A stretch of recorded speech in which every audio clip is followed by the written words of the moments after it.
Assalamualaikum warahmatullahi wabarakatuh. Saya Muhammad Ali Fikri, NPM 718212504, akan mempresentasikan tentang pengelolaan organisasi internasional. Kondisi politik dan budaya serta ekonomi suatu negara sangat dipertimbangkan dalam pemilihan struktur organisasi. Dengan kondisi demikian ditambah dengan keinginan asal perusahaan multinasional dalam mengendalikan cabang juga sangat menentukan. Berbagai macam desain dan struktur organisasi di mana dalam memilih dan menggunakan tergantung beberapa faktor. Yang pertama, keinginan home office mengendalikan semua kegiatan luar negerinya. Yang kedua, permintaan luar negeri. Yang ketiga, personal yang bekerja di sana. Struktur organisasi dasar. Struktur organisasi yang digunakan berbagai perusahaan multinasional yang beroperasi di negara lain tidak jauh berbeda dengan yang digunakan di negara asal. Namun perbedaan muncul karena adanya faktor kondisi negara, tujuan dan keinginan kantor pusat atau home office dalam mengendalikan bisnis luar negerinya. Struktur operasional internasional.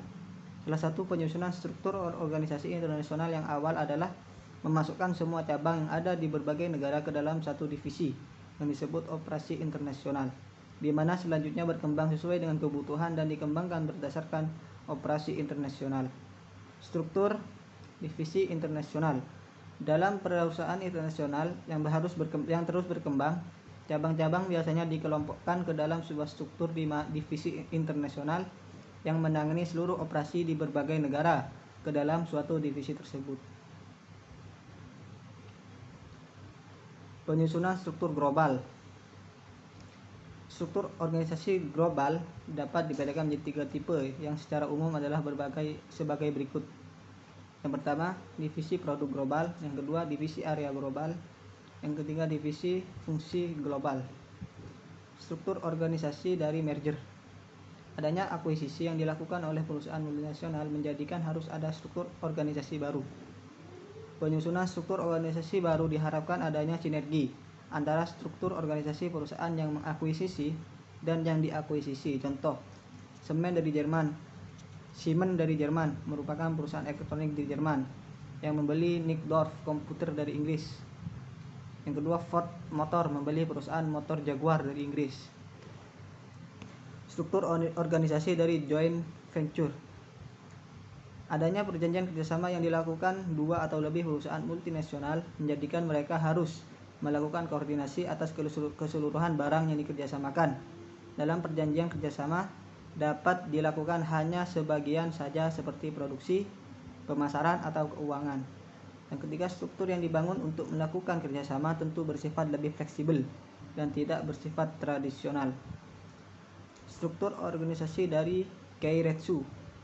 Keiretsu merupakan struktur organisasi yang dikenal di Jepang.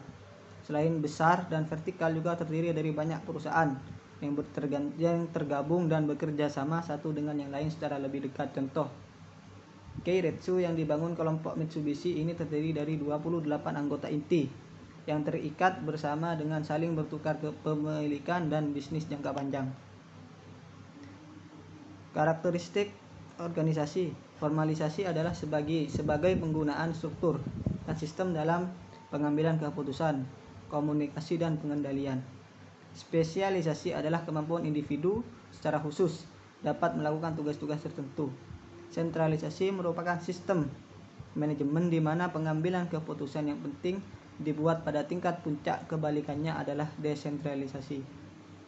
Mungkin itu yang bisa saya sampaikan, kurang lebihnya mohon maaf. Assalamualaikum warahmatullahi wabarakatuh.